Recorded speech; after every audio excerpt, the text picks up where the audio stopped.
Esto es Vida y Obra, el podcast donde se cuentan historias de vida que merecen ser escuchadas. Y quedan con ustedes Agustín Ibarreche y Ricardo Uribe. ¿Qué tal, amigos? ¿Cómo están? Mi nombre es Ricardo Uribe y les doy la más cordial bienvenida a Vida y Obra. Y ya se dieron cuenta, tenemos hoy un invitado muy especial del cual vamos a platicar, pero antes quiero saludar a mi querido Agustín. ¿Cómo estás? Mi querido amigo y sommelier de cabecera. Ya te he dicho que no soy sommelier, soy un simple mortal que le encanta chupar. Eres un aficionado intenso. Un aficionado intenso. Exactamente. Bueno. Lo que pasa es que este podcast lo va a oír la industria y todo el mundo sabe que yo no soy sommelier, ni enólogo, ni nada de eso. Simplemente soy un aficionado bastante intenso, como dices tú. No, pues. Bueno, hoy tenemos un invitado y bueno, aquí me tomé la libertad de hacer una pequeña semblanza para hacerle los honores a mi querido Jaime Ortiz Arteaga. Muchísimas gracias. Él es licenciado en Ciencias de la Comunicación, egresado de la Universidad Nacional Autónoma de México. Desde muy joven mostró su interés por los contenidos publicitarios más que por los contenidos de entretenimiento, definiendo así lo que finalmente sería su vocación: contar historias creativas a través de la publicidad. Su carrera profesional lo ha llevado a trabajar para las firmas internacionales más importantes de México, como J. Walter Thompson, Lowe, Ad Makers, Food Con and Building, John & Rubicam, McCann Erickson, y lleva clientes como Coca-Cola, Black & Decker, Black & Decker, MetLife, El Globo, Casa Domecq, Revlon, Nestlé y otras muchas más. Después de años decidió independizarse e inició una sociedad que desafortunadamente no prosperó. Ese punto de inflexión lo llevó a replantearse las cosas y retomar sus hobbies, además de la música y el cine, la escritura, comenzando con obras infantiles, hasta que después de mucho ir y venir entre editorial y editorial, llegó su libro Me enamoré de ti en 1985 y la oportunidad de publicarlo. Actualmente su obra está disponible en librerías y plataformas digitales. Así es que hoy hablemos de la vida y obra de Jaime Ortiz Arteaga. Muchísimas gracias. Al contrario, mi querido Jaime. Por el programa. Gracias. Seguro van a venir muchísimos más. Seguramente. Muchas Seguramente. gracias. Convencido de que sí. Cuéntame, mi querido Jaime, ¿tú de dónde eres? ¿Dónde naciste? Yo nací aquí en la Ciudad de México, Okay. Específicamente en la alcaldía de Coyoacán, Okay. que fue para mí un lugar muy divertido. Toda mi infancia fue muy divertida. La pasaste por allá. De hecho, bueno, yo no nací en Coyoacán, pero toda mi infancia la viví en Coyoacán. Okay. Yo estudié en el Colegio Franco Español, no sé si te sonaba. Muy buenos amigos estudiaron ahí, bueno, claro que sí. Sí. Y más o menos aquí viene esto lo que más que nada vale la pena preguntar para ir como construyendo la historia del libro, ¿no? Okay. Creo que los que andamos, aunque hay un rango de edad aquí interesante porque pues somos modelo 61 y tú 67, creo que es algo que la época de prepa ochentera pues la vivimos todos, o universitaria de alguna manera, ¿no? Así es, y creo que fue como una época muy interesante, hablando en términos de la década. Uh-huh. Tuvo como un avance muy interesante en términos de música, de entretenimiento, de moda, y sobre todo, que como bien dices, Agustín, esa juventud vivió como, yo a veces digo que fuimos como muy Montessori, ¿no? Okay. Claro. La segunda escuela de nosotros era la calle. Sí, ¿no? Totalmente, claro. Jugábamos bote pateado en la calle y no pasaba nada, claro. Exacto, de hecho como que hemos sido de esas generaciones que fuimos privilegiadas yo sí jugué en la calle, ¿no? Claro, totalmente. Y la verdad es que también fueron generaciones que aparte de tus amigos de la calle, de las bicicletas, el fútbol, tenías una gran compañera que era la imaginación. Uh-huh. El otro día yo platicaba con un amigo, pasamos por una calle por donde nos reuníamos, y me dijo, oye, ¿cuántas series mundiales, Super Bowls, Copas del Mundo jugamos aquí?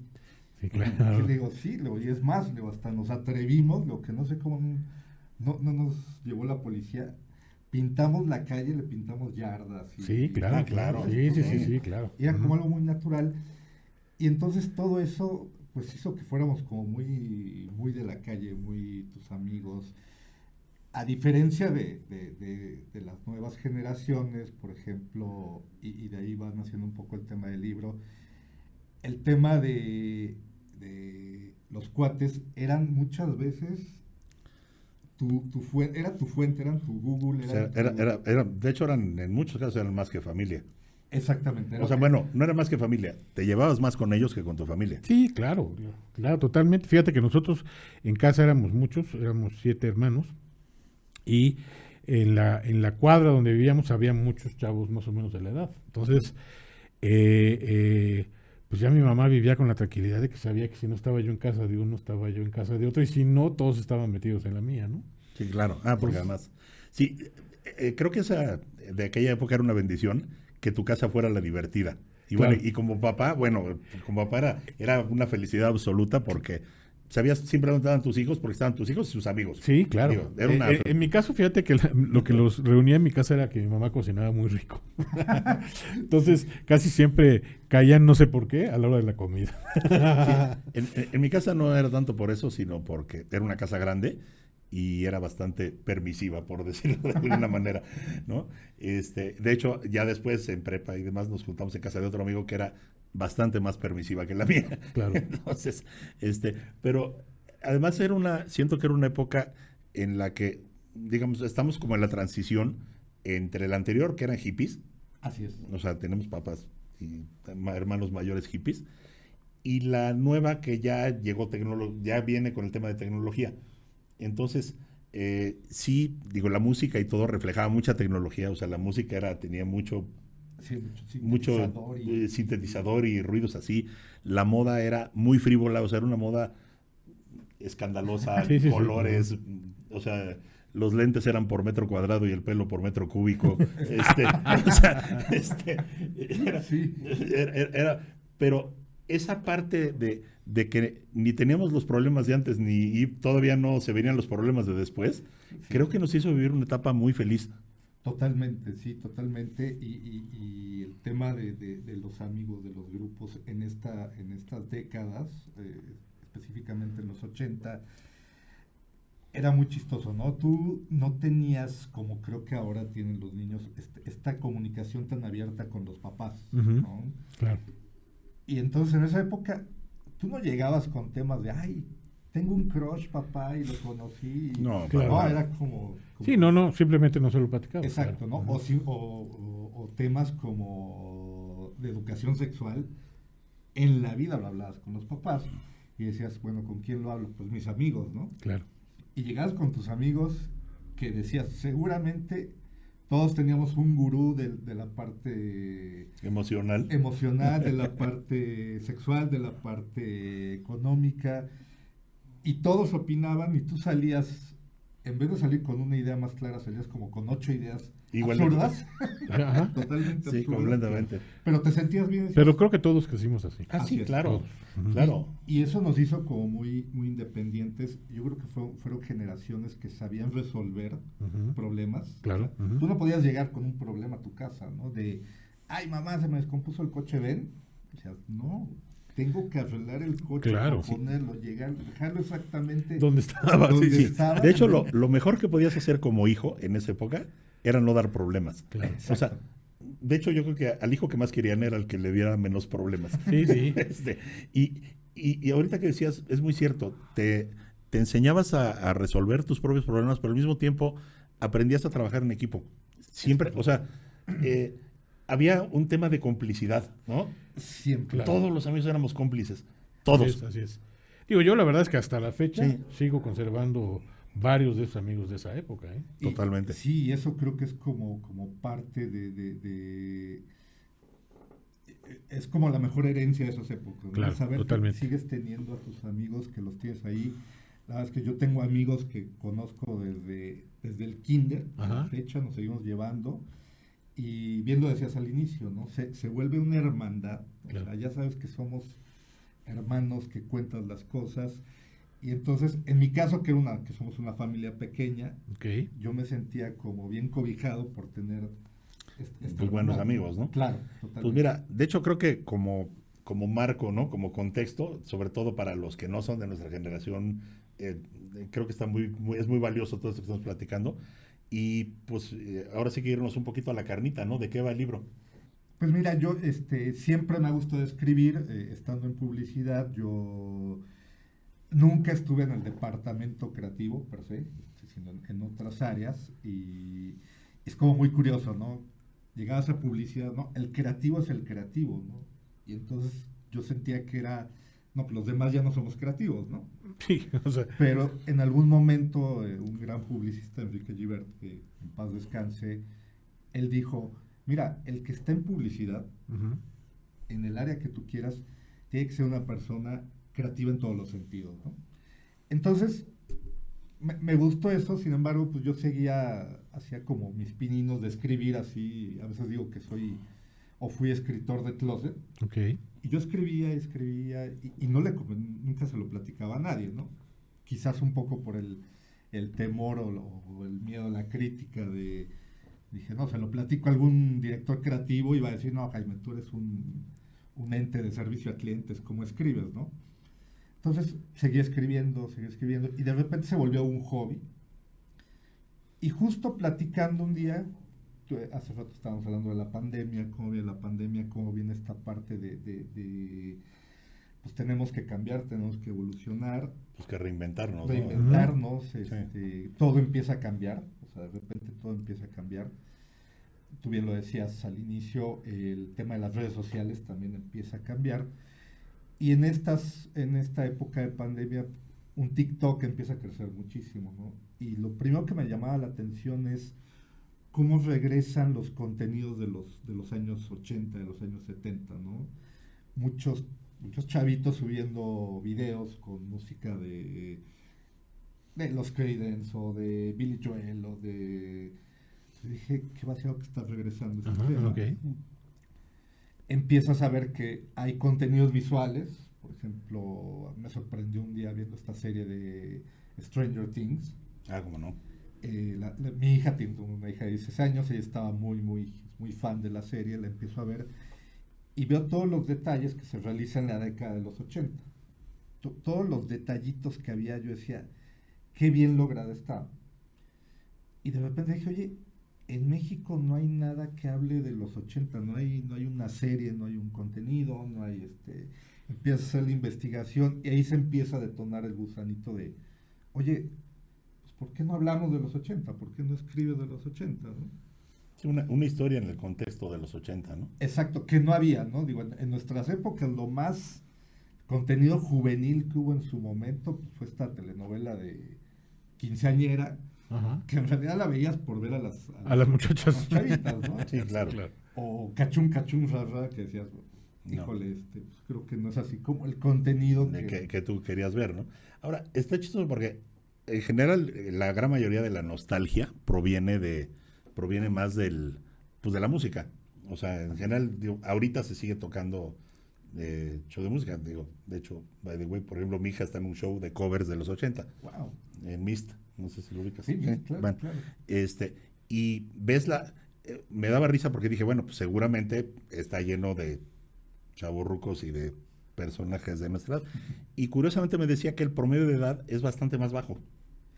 Sí. O sea, son gente a lo mejor de 30 y poquitos años, Así es. pero que son gente que tiene negocios digitales y más, que son de gente de buen poder adquisitivo Ok. y que quieren ir a un lugar que no es el antro con luces y que no ves nada y que sino es una fiesta. Sí, O sea, para ellos es un show más en un show formato de fiesta puesto en... que además les va a representar un viaje al pasado en un momento dado, ¿no? Exactamente. Claro. O sea, un viaje al pasado bien hecho. Claro, ¿no? O sea, claro. es bien Sí, sí, armado. Y la parte de la literatura pues, sí está súper abandonada en ese sentido. Creo que no hay como mucho contenido, y sobre todo de México. Creo que sería como... Hay un libro, no me acuerdo ahorita el nombre, de un cuate que se llama Javier Velasco. Ok. Es muy buen autor. Y hablaba también un poco de sus amigos y eso, pero no era una historia de amor, era una cosa un poquito más por otro tema, ¿no? Pero la verdad es que es nada lo que se está presentando ahorita. O sea, Sí. es muy poco. Y aquí esto pues nace, curiosamente lo detona una reunión con amigos contemporáneos míos, que evidentemente lejos de que era una comida de a ver qué sinergias económicas y de negocio podemos hacer, se volvió una catarsis y fue todos Bonito. saquen sus traumas y de repente dije, oigan, a ver, acuérdense, en los 80 vivimos devaluaciones, crisis, el mismo régimen político, y sin embargo, solos logramos salir adelante, solos en el sentido Claro. de tu vida diaria, y empezamos como a recordar, oye, ¿y te acuerdas cuando empezaron los bazares en el Hotel de México, Sí.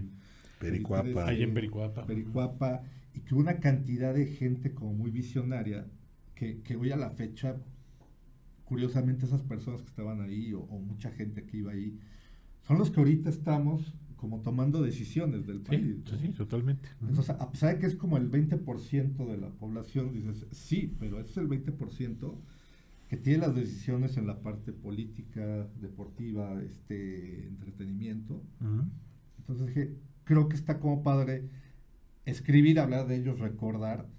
No quiere decir que, ay, las glorias del pasado y el 80 fue lo mejor. Claro. No, pero creo que es una parte de cómo fue tu pasado, que no se te olvide para que seas mejor persona en Sí. tu presente. Sí, no es un tema de mis tiempos siempre fueron mejores, porque Exacto. obviamente todo el mundo va a decir que sus tiempos fueron mejores. Es correcto. Pero es un tiempo de decir, mis tiempos fueron así, ¿no? Eso. Ay, perdón. Ujú. Sí, sí, Mis sí. tiempos fueron así y pues para los que lo recuerden, pues que te detone cosas y te lleve a ese momento, ¿no? Claro. Esa fue la intención y dije, bueno, pues en los 80 buscamos como un año que fuera como muy, muy representativo en México, y evidentemente justo el 85 es como el auge de la década, sumado con eventos que fueron muy, muy importantes, fuertes. ¿no? Empezando por el sismo del 85, Claro. que es ahí donde se detona la historia de esta novela. Bueno, perdón que te interrumpa. Vamos a hacer un pequeño corte y regresamos para que nos platiques ya todo el contexto. Además, perfecto, porque llegamos justo al inicio de la historia. Así Buenísimo. Venga. es. No tardamos, en un momento regresamos. Vamos a un corte y enseguida volvemos.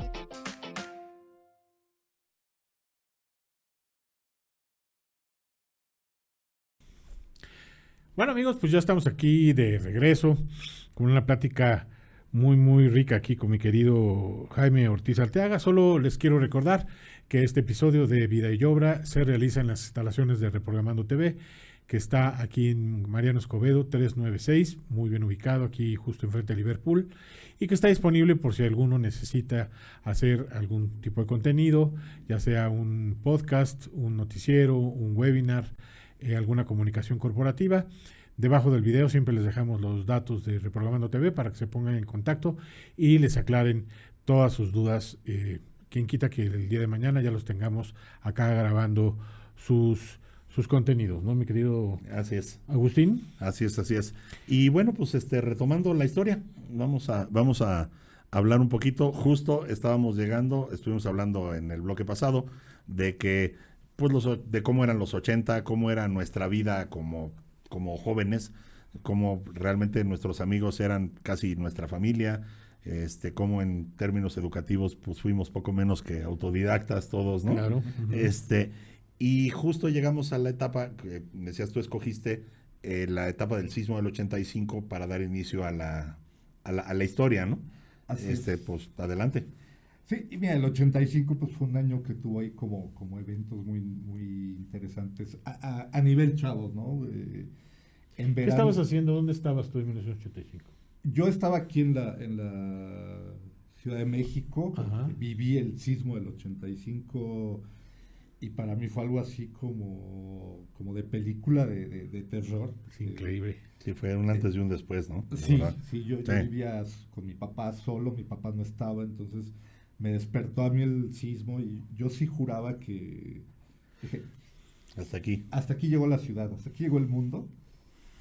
Entonces, pues fue algo que como jóvenes, ese evento tuvo algo que a mí me gustó mucho, que despertó como ese espíritu de solidaridad. Sí, ¿no? totalmente. Creo que eso fue algo muy interesante. Que hoy por hoy nos dejó un sello, una marca muy importante, ¿no? Es correcto. Sí. Sí. ¿No? Y que a partir de ese momento pues, nos hemos dado cuenta que somos capaces de reaccionar de una manera increíble ante situaciones tan adversas como lo fue ese terremoto, ¿no?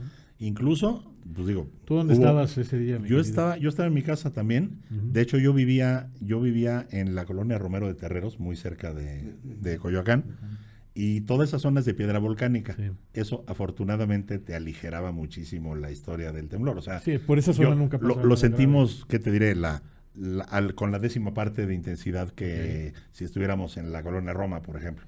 Sí, yo vivo todavía en la Colonia del Valle y ahí sí estuvo muy cañón. Estuvo bravo, sí. Muy cañón. Fíjate que yo en ese entonces tenía unos negocios, unas salchichonerías y pues yo acostumbraba a ir todas las mañanas muy temprano a la central de abastos para ¿cómo se llama? Resurtir.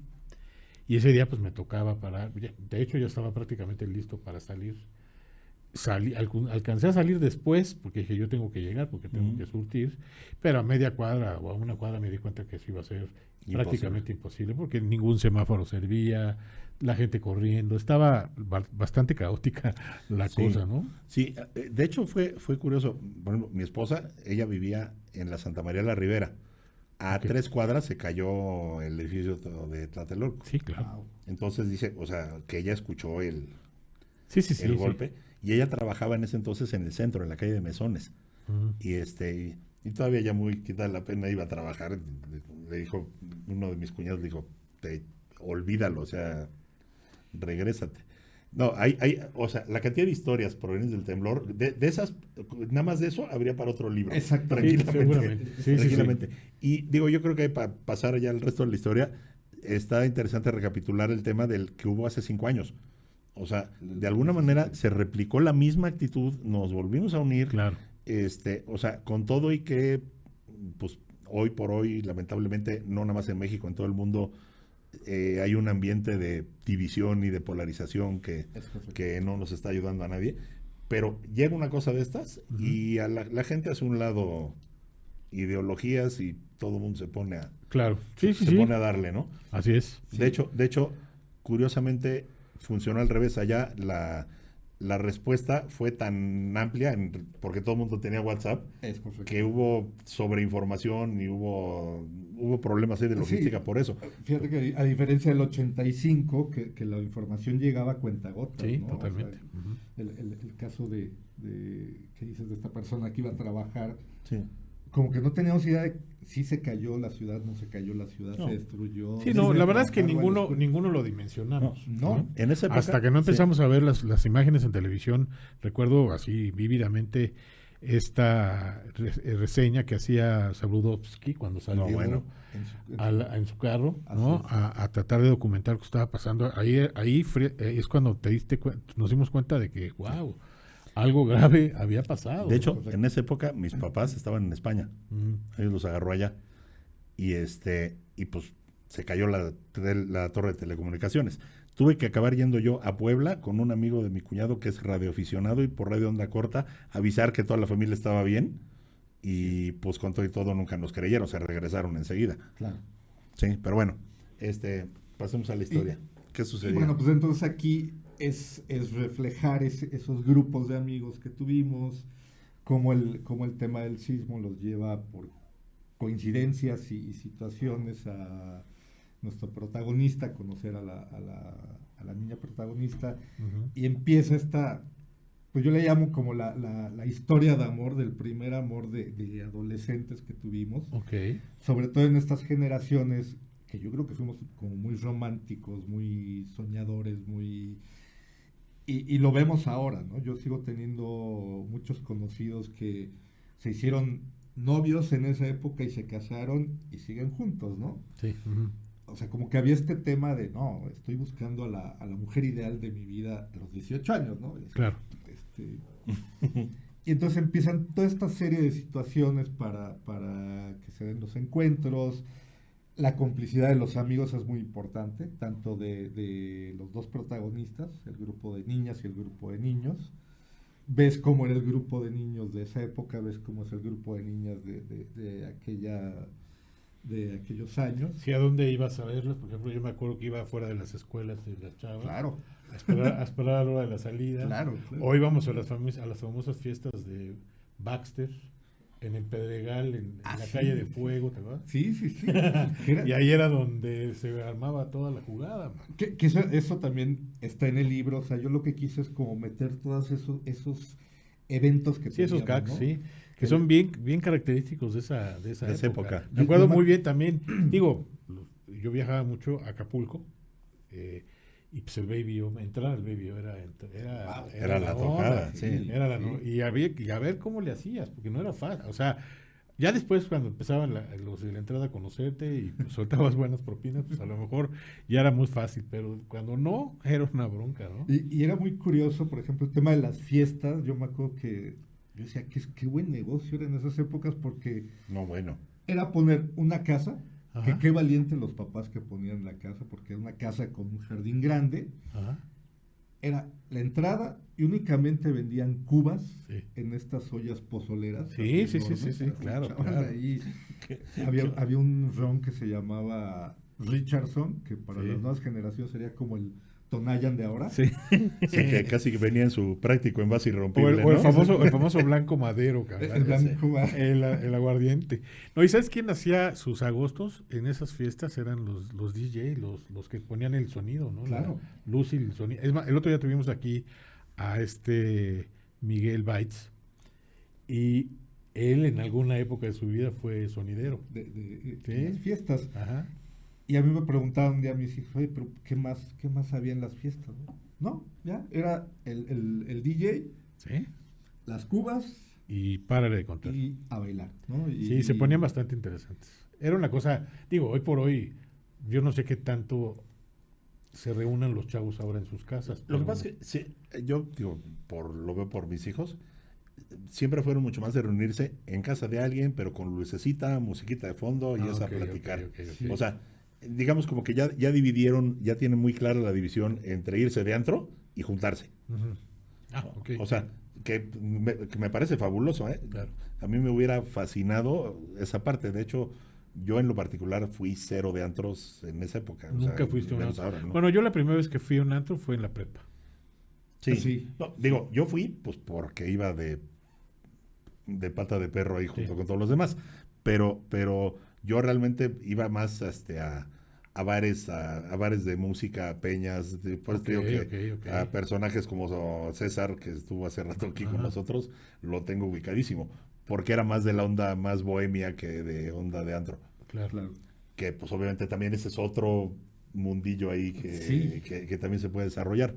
Pero sí, yo así de ir a discotecas y demás. Yo no creo que me- este no, libro o sea, es un viaje nostálgico, ¿no? es eso. Esa es la idea, esa es como la digamos que hablando O sea, publicitariamente. tú utilizaste una historia de amor Como hilo de- conductor. de ¿no? de unos chavos de esa edad, Así es. en esa época, en donde pues vivieron un poquito todo lo que estamos contando ahorita, ¿no? Es justo eso, es ¿No? como la invitación a un viaje a recordar, a ver qué Wow, pasó, sí, sí, qué sí, hacía, claro. no, se mencionan, ¿no? Se mencionan lugares, se mencionan eventos, se mencionan... ¿Cómo qué lugar se menciona? Por ejemplo, se menciona el famoso Magic Sí, claro. y el Rockstock. Estaba al lado, ¿no? El rock. Y del toreo, el Sí, ajá. Magic y el Rockstock, que era un lugar donde era únicamente puro rock, Ok. que estaba aquí en la zona rosa, y ahí empezaron tocando grupos como Soda Stereo, Radio Futura, cuando vino todo este movimiento de rock en español en Ok. México. La Maldita Vecindad, pero te estoy hablando de cuando empezaron así chavitos Sí, claro, en sus inicios. El plan B de ese lugar era Rocotitlán. Exactamente, después seguía roto. ¿Ese dónde fue? Ese Ese estaba en el sur, ¿no? Estaba en la esquina de Filadelfia e Insurgentes. Así es. Muchos años después, cuando cerró esa esquina, yo tuve mi oficina ahí. O sea, así, mi escritorio estaba donde estaba el escenario. ¿En Nueva Casi, York? casi. ¿En Sí. Nueva York? No. ¿Eh? Sobre la calle. No, Nueva York. no, Pensilvania, perdón. Insurgentes y Pensilvania, ya ves que terminan prácticamente en cuchilla. Sí, donde está la BMW ahorita. Creo que sí. No, bueno, Insurgentes, esta, y luego hay un Suburbia. ¿Qué no estaba allá al sur? Estaba el Casino Royal. Junto al News. No, No. no, ese sí Ah, era. no, ese era otra onda. Y era un Otro. tercer piso, era como medio al aire libre. Sí, Y ok. sí. yo fui más de una vez, ahí sí fui a ver, pues de hecho nos presentaron ahí a la maldita vecindad así como, y un Sí. grupo nuevo que viene impulsando, Claro, buenísimo, no sí, sé sí, qué, sí. y Wow. al fulano con el del sombrero con el copetote y Sí, los sí, dos sí. saxofones, o sea, lo más ochentero que te puedes imaginar. Sí, Y era muy divertido. A Botellita de Jerez también Botellita de los fui a ver Jerez. más de una vez. Siempre estuvieron ahí. Sí, cómo no. Entonces, todo este tipo de lugares. Quizás hablas mucho de la Ciudad de México en el libro. Claro. Ya por ahí algunos me decían, oye, pero es que es muy Muy Muy local. chilango. muy Ujú. chilango, Muy local, Luego, sí, pero era lo que pasaba en esa época, ¿no? Todo lo importábamos, todo el contenido de muchas cosas venía de Estados Unidos, llegaba a Ciudad de México sí. Claro. y de ahí para todas partes. Para todos ¿no? los demás lugares, claro. Además, yo creo que ahora con el tema de tantas plataformas, yo le decía a estas personas, luego, mira, ahora ya vemos contenidos de la India, de Corea, y no nos importa si es en Seúl o si es en Justo. Bombay. Justo te iba a decir, no sé, digo, toda proporción guardada, pero se me hace un ejemplo como Mad Men. Digo, Exactamente. tú que eres publicista, digo, creo que, o sea, un publicista, la Biblia tiene que ver Mad Men en algún momento de la vida. Es la historia de una agencia de publicidad en Nueva York a finales de los años 50. Ok. Y así, el primer caso que hablan es de cómo empezaban los anuncios, empezaban las cajetillas de cigarros a anunciar que daban cáncer. Y entonces están los de la agencia de publicidad con los dueños de la cigarrera Ujú. viendo cómo le hacían, ¿no? Y pues platicando, el cuate decía, bueno, a ver, ¿cómo preparas tus cigarros? Y decía el otro, no, pues los ponemos a dorar al sol y le hacemos no sé qué. Y dice, pues muy bien, podemos poner eso en la publicidad. Pero eso lo hacen los demás. No, los demás dan cáncer. El tuyo lo ponemos a dorar al sol y le hacemos no sé qué. O sea, Ok. y de ahí se arranca toda la historia y está muy padre porque te das cuenta de cómo era la vida corporativa en ese entonces. O sea, en todas las oficinas había cenicero, en todas las oficinas había licorera, se fumaba en los aviones, se fumaba en el consultorio del ginecólogo. O sea, era una cosa tremenda. Las mujeres estaban relegadísimas. Así es. Todas eran secretarias, rara vez era que alguna ascendiera a algún puesto más alto, las tenían a todas así, un galerón lleno de máquinas de escribir. ¿A qué voy? Es en Nueva York y es pero todos los que vivimos alguna época de medio de oficina y demás de aquella, pues, ¿te acuerdas? Sí, Godín. Y de la vida Godín, y te acuerdas de cómo se hacían las cosas y de cómo pues estaba tan arraigado el machismo y de cómo pues de cómo se divertían o de cómo se reunían, cómo eran las reuniones familiares, cómo eran las cenas. O sea, que esto es un poco lo mismo. Así Te, es. te platica todo el entorno y pues y la historia realmente hay muchas historias que uno lee que no pasa nada entre comillas porque es cotidiana. No es que sea la cosa así súper intensa, pero te mete en ese momento, te lleva ese viajecito Eso está padrísimo, sabroso. porque no solo la historia de amor de dos personas, sino todo lo que los rodea finalmente, ¿no? Sí, Sí. Y sobre todo que sí es como un reflejo, una persona, y me encantó el comentario que leyó el libro, me dijo, me gustó muchísimo y sobre todo, o sea, no es comparación, dice, pero dice, ¿te acuerdas cuando veías o leías a Snoopy, a Sí. Peanuts? Ujú, ujú. Sí. Se te fijas que nunca salen adultos, siempre es los niños y el perro. Y el perro. Ujú, ujú. Me dice, fue lo que me pasó con tu libro. Sí hay personajes adultos, evidentemente, pero no tienen como Una relevancia importante. exacto, sino es el mundo de los los chavos, jóvenes, de los ajá. ¿Cómo jóvenes. lo viven? ¿Cómo vives? ¿Cómo piensas? ¿Cómo hablaban? Que esa parte estuvo muy interesante porque fue hacer muchos sondeos con mucha gente contemporánea. Sobre todo la parte de las niñas, porque la parte de los niños, dices, bueno, pues, simplemente me voy a acordar Pues, de lo que La platicaba. viví Ajá. medio. No la domino, Ajá. pero pues la viví, ¿no? Por lo Claro. menos, sí. Pero las niñas sí fue como más complicado porque era como otro tipo de lenguaje, todos esos gangs que decíamos. Entonces, yo traté como de reflejar lo más posible, así como ese ejemplo que les ponía. Sí, una fotografía de cómo eran los jóvenes de esa época. Así es, ¿no? Y sobre todo tratar de narrar detalle, ¿no? Así detalle fino de y el cuate tenía sus tenis Nike, que eran así como su mayor... Y sus pantalones Jordache, que Exacto, le costaba mucho trabajo conseguir, ¿no? Y más trabajo te costaba ponértelos. Exactamente. Oye, mi querido, ¿dónde puede conseguir la gente el libro? Lo pueden conseguir en Amazon, Ok. en Gandhi Online, Ajá. en Busca Libre y en la librería del Ermitaño. Ujú. La venta es únicamente online, Ok. no lo encuentras físico Ok. en este primer proceso. Ujú. ¿Este es el primer tiraje? Este es el primer tiraje. Ok. La preventa salió en marzo Ok. y oficial ya la venta fue en abril. Ok. Y pues bueno, ahí vamos haciéndole y apoyándole para que se... Pues se qué venda padre. más. Pues qué padre, digo, la verdad, ahora sí que nos lo acabas de dar, muchísimas gracias. Hombre, muchísimas gracias. Me lo voy a devorar porque pues ese viaje es muy padre. Incluso, digo, creo que hasta, digo, se lo voy a dar a leer a mi hija para que conozca un poquito lo que hay alrededor de lo que está haciendo, ¿no? Fue exactamente lo que empecé hace ratito. Yo dije, Sí. cuando hablábamos de ese viaje nostálgico, pues es una especie de fotografía de cómo fue la vida de tu papá, cabrón. O sea, Claro. cómo tu jefe vivió su juventud, ¿no?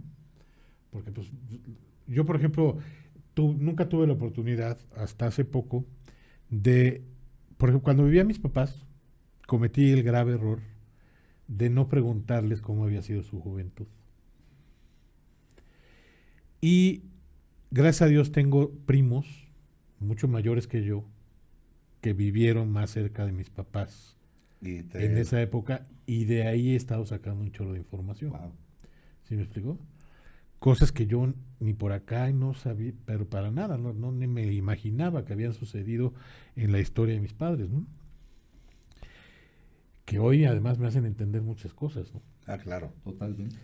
Sí, Y esto para que los chavos, ¿no? Sobre todo hijos de nuestras generaciones, vean, ¿no? Cómo fue la juventud o cómo vivió nuestros padres en estas épocas, pues es una experiencia padrísima, ¿no? Sí, Sí. de hecho ese ha sido como el objetivo. Hay como dos grupos objetivos del libro, obviamente los contemporáneos. Que lo vamos a disfrutar seguramente sí, como enanos, por supuesto. y los chavos como Y lo- algo nuevo, como Y algo los hijos, ¿no? claro. Los hijos de nuestros hijos, que bien lo dijiste muy bien, es que vean esa parte, porque yo creo que es parte de las historias de una familia, ¿no? Claro, A totalmente. mí me hubiera encantado, a mí siempre me ha gustado la historia, ¿no? Entonces siempre me ha llamado la atención, oye, ¿cómo habrá sido la juventud en los años 40? ¿O cómo Claro. habrá sido la juventud en los años 30? Porque empiezas a entender muchas cosas. Sí, totalmente, ¿no? sí, totalmente. Sí, digo, a mí me pasó que yo soy el más chico de una familia vieja. O sea, Ok. tengo un hermano de 76 años. Entonces, o sea, mis papás fueron todavía de una generación anterior a la de los que podrían ser mis papás, Ujú, ¿no? claro. Claro. Me explico. Entonces,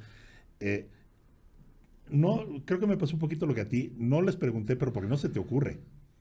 La verdad es que de chavo no se te ocurre preguntarles. No, además mis papás cómo- tampoco eran Y- muy comunicativos, la neta. Entonces, Y también hay una cosa, lo que platicamos el otro día. Mis papás eran de la que se le conoce como la generación silenciosa. Ok. No, de hecho, o sea, la anterior a los baby boomers se le conoce como la generación silenciosa. Ok. ¿por? Porque, pues, fue lo que hicieron. O sea, les tocó pasar por guerras, casi todos migraron de un país a otro, y casi todos lo hicieron a los 13, 14 años. O sea, jamás tuvieron opinión en la mayor parte de las decisiones de sus vidas. En su juventud, claro. Y sí, claro, totalmente. Entonces, y aquí, pues la verdad es que tenemos, está padre porque es el polo opuesto. Tenemos toda la libertad de hacer lo que nos diera la gana. Claro. Sí, sí, ¿no? sí. Y lo que decía hace rato, para los chavos debe ser interesantísimo ver nada más el tema de la comunicación. O sea, déjate, no había redes sociales, no había internet. O sea, Sí, no. ni para qué.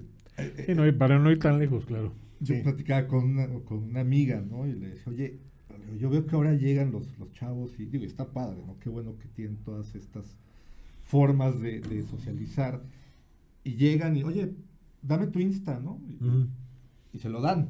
¿no? Sí. Y ya supongo que ahí viene un proceso de... Sí, ahí vienen de- los mensajitos, los mensajitos. y ya Ya tarde o ponen a temprano. platicar los celulares así como Furbis, ¿verdad? Se Sí. los enseñan uno al otro y ya, órale. Y me decía, ¿no? ¿y te acuerdas Sí.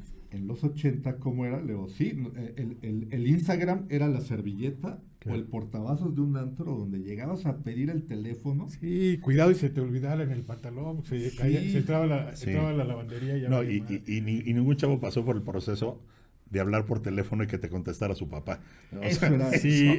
eso era una La verdad sí pesadilla. estaba muy cañón. Estaba mucho más fácil. O sea, sí la pensabas antes de la llamar. tiene mucho más fácil ahora. Yo le decía a mi hija, Leo, no sabes lo que era marcar el teléfono. Digo, te tomaba, era un proceso largo de lo hago, no lo Sí, hago. de lo hago, animarte no a lo hago. hacerlo, claro. Y cuando ya lo hacías y te contestaba el papá, entrabas en shock. Sí, Y colgabas, totalmente, ¿no? sí, totalmente. Oye, pues digo, nos lo vamos a echar y pues habrá Muchas que gracias. platicar ya a toro pasado y a libro leído, ¿no? Así es, sí, totalmente. Bien, Digo, bien. esto queda como excusa para que nos vuelvas a visitar y platiquemos Encantado. de todos estos temas. ¿Cómo te encuentra la gente? ¿Qué tan activo eres en redes sociales?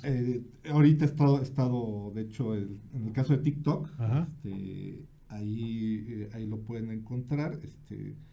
Es Jaime Ortiz 4972. Ok, En Instagram, Jaime Ortiz 333. ok. Y estamos haciendo ya Facebook para el libro, porque yo lo tenía primero en mi Facebook personal, Ujú. pero de repente ya tengo Ya, que separar, ya tienes que irlo haciendo, sí. Sí, tienes que separar Muy bien.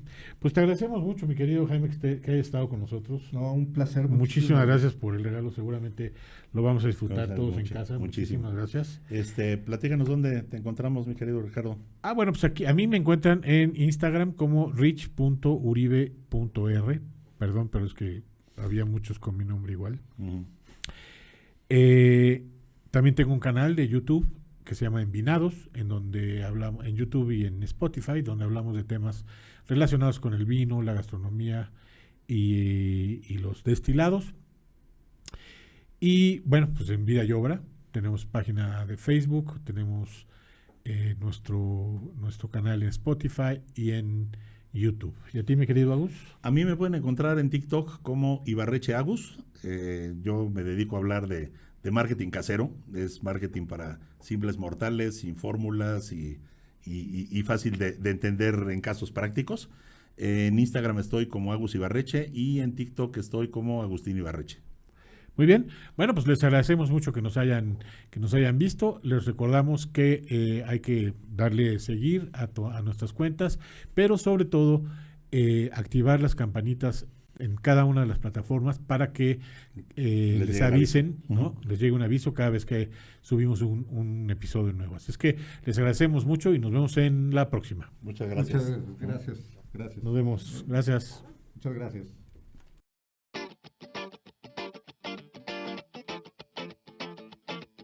Gracias por acompañarnos. Esto fue Vida y Obra,